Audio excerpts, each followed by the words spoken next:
Good day to you, ladies and gentlemen, and welcome to Film Focus, episode 190, the review for Sinners.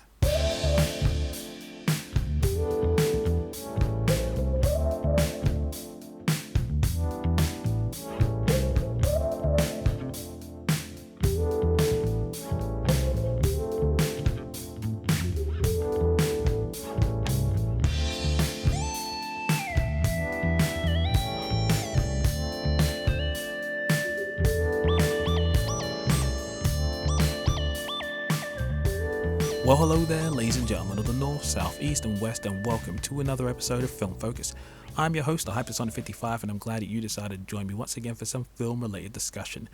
And yes, again, unfortunately, I disappeared into the ether for a little longer than I expected, and I haven't been able to put out another episode for about a couple months now, which I have to apologize about.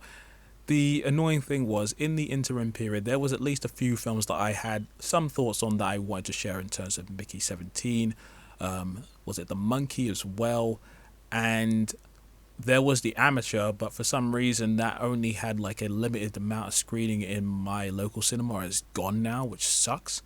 But with Sinners, the film in question that we'll be talking about today, there was no way in heck I was not going to be talking about it. Because for those who don't know, I really like Ryan Coogler. I've been a fan of his since I saw Fruitvale Station back in 2013 when I was at uni. I'd heard about the film. I heard some little rumblings before I saw it, and I was like, oh, let me just give this a watch. And I would say that was also the first major film that I saw Michael B. Jordan in as well. And I thought the film was incredible. It was really, really good. So then from there, obviously, he went to make Creed, which was great, and Black Panther, which was awesome. And even though there were some people that were divided about the nature of Black Panther, Wakanda Forever, considering the nature of the circumstances of how that film had to be crafted after the passing of Chadwick Boseman, it was a Herculean task that I don't think anyone would have been able to, make without there being some sort of controversy or some sort of issues. I have yet to see anything from Coogler that I do not like, and with Sinners, I was down with the idea from the time I heard about the premise, the idea of him moving into the realm of horror and seeing what his sort of, direction and sensibilities would add to this genre. I was fascinated, I was excited, and then I saw the first teaser, and I'm like, yo, I'm in. I didn't even watch any trailers after that. I was like, yo, this looks cool. A horror film where Michael B. Jordan is playing twins, and you also have Haley Steinfeld in there as well, and a few other people that I recognize. I'm like, okay, let's see what's going on. So after months and months and months of anticipation, I finally got to see the film the day after it came out, and I have to say the film was bloody great. I think Sinners is such a fun, interesting, and unique little horror film. It has a lot of the cozy conventions that you expect from a horror film, but it does a lot of cool things which I did not expect, which elevates it above your standard run-of-the-mill kind of horror film. And I think if you give it a chance, you'll have a good time. So with all that being said, I'll talk about the film as I usually do, going through story, characters, and then presentation. So without further ado, let's jump in. Okay, so the story can be summed up as the following. Set in the early 1930s, the film focuses on two twin brothers, Smoke and Stack, who return to their hometown and wish to leave their criminal lives behind by starting up a new business venture. However, once they get back there, they become aware that there are some supernatural evils at play that wish to hinder their progress. And that's a way for me to summarize the film without going into the area of spoilers. Now, man, I had a really good time with this story, and it's really tricky to talk about because a lot of those specific elements are spoiler based, but I will try to do my best to talk around it essentially. Now, I think this film had a lot of interesting themes and plot points relating to family, religion, the power of music, and the bonds between people, whether they be blood related or otherwise. And again, this film does do a fair few things that you would expect from the horror genre, but it has its own unique ingredients that it throws into the mix that keeps things fresh and fun. And I feel like there was a really good balance between there being moments of levity but also moments of seriousness. You understand why certain things are happening, so when these grander moments happen, it makes sense. And again, there was just a few moments where I found myself just in awe of what I was seeing, because again, I'd never seen certain elements incorporated into this genre before, and it was just fascinating to watch. And by the time it was over, I was just very satisfied with what I'd seen. And while with Coogler's previous films, there were certain elements where I could see between Fruitvale Station to Creed to Black Panther, I could see certain like quirks and elements that are unique to him in terms of how he directs and handles certain situations. That was harder for me to spot here. There were certain elements when it came to character interactions here and there that felt like him, but it was a little trickier to notice. Not that that's a bad thing, it's just that, sometimes with certain directors, they'll have certain je ne sais quoi aspects that transcend throughout their films, but it was a little less notable for me here. And I also have to say, stay for the credits. There is one very notable thing that happens which is pretty crucial to the film, so do not get up when the credits first start. Just sit there and, enjoy what you see afterwards. Okay, and now it's time to talk about the characters, and I think that the cast did a fab job in this film. Everybody had their moments to shine, although obviously certain people stood out more so than others. Now let's start with Michael B. Jordan, who played Smoke and Stack Moore in the film. When you have an actor playing twins, it can be a little tricky for them to, not only inhabit two characters, but also make them distinctive and make them feel like two separate entities, especially when they are interacting with each other at the same time. The best example of this that I can think of is with the Winklevoss twins in The Social Network, when Armie Hammer had to interact with himself. I heard about some of the techniques that they use in order to make that happen, and it was very impressive how that whole thing came together. Now, I didn't look into any of the techniques that was utilized for how Michael B. Jordan ended up interacting with himself in this film. I'm sure that'll probably come to light at some point, but I can only imagine that some of the techniques that was used during The Social Network may have been used here, but they were convincing in terms of their interactions, how they not only, spoke and acted with each other, but how they acted with other people. They felt like two very different brothers. And Michael B. Jordan, he can do no wrong in my eyes. He is fab in everything that I see him in. Even in films that I don't quite like, he will always stand out. He was the best part of the Space Jam New Legacy movie. It was a strange, weird little joke, but I appreciated that more so than a lot of the aspects of that film in its entirety. But again, he did a great job in Sinners. He was fab. He was just as good as he always is, so I have no complaints in that department. And then there's the rest of the cast who all did great jobs in their roles. Haley Steinfeld, who played Mary, she was really good. I liked her interaction with some of the other characters, and she had a pretty important part to play in the film. And again, Steinfeld, she's been one of my favorite actresses since I saw her in the True Grit remake from 2010. So yeah, great job in this film. And also Jack O'Connell, who he has a face that I've seen around, but I probably haven't seen him in more of the more popular material that he's been in, like the Skins TV show.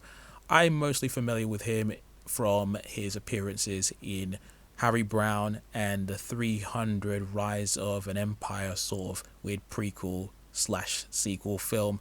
But also I know him from that Eden Lake movie as well, and he has come so far from being that little ruffian in that movie, but he was great in this film.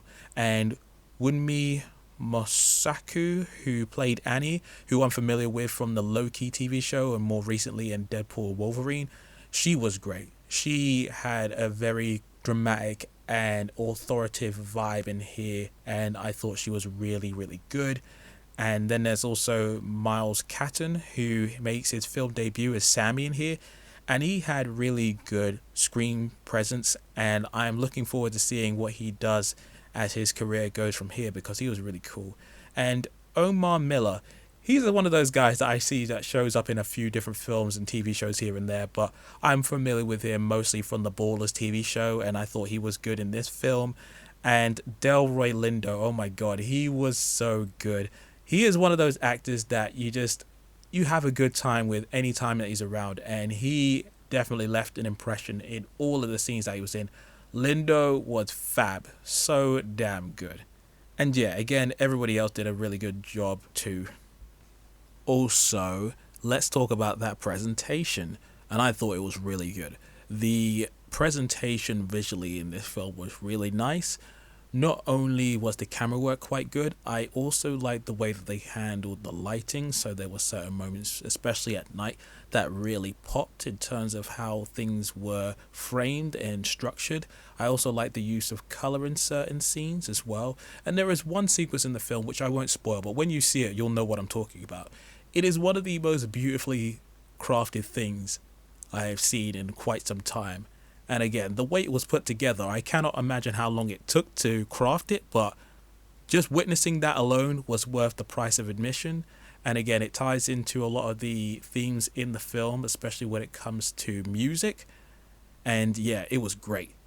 And I also want to highlight the fact that the film looked good for its sort of 1930s aesthetic, because one of the things that I don't think a lot of people appreciate is that it can only take a handful of things to break the illusion that you are in a time set before current time periods. And obviously it can be a little tricky to know about the authenticity of what came before in the past when you weren't alive when it happened.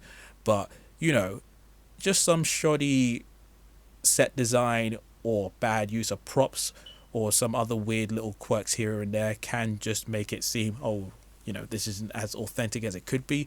But here in this film, I thought that there was a lot of really good work, from the costume designs to the sets, and a lot of the choices that were made in the story that made it feel like it was part of that early 1930s period. So yeah, I appreciate that. But we also have to mention the music, and it is a two-part wonderful sound where you have a lovely film score but also some original music as well. Now, the film score is handled by one of my favorite composers of the last 10 years in the form of Ludwig Göransson. Now, I have been a fan of his since he scored the Creed movie back in 2015, but I became a big fan of his once I started listening to the sounds of the Black Panther and Mandalorian scores.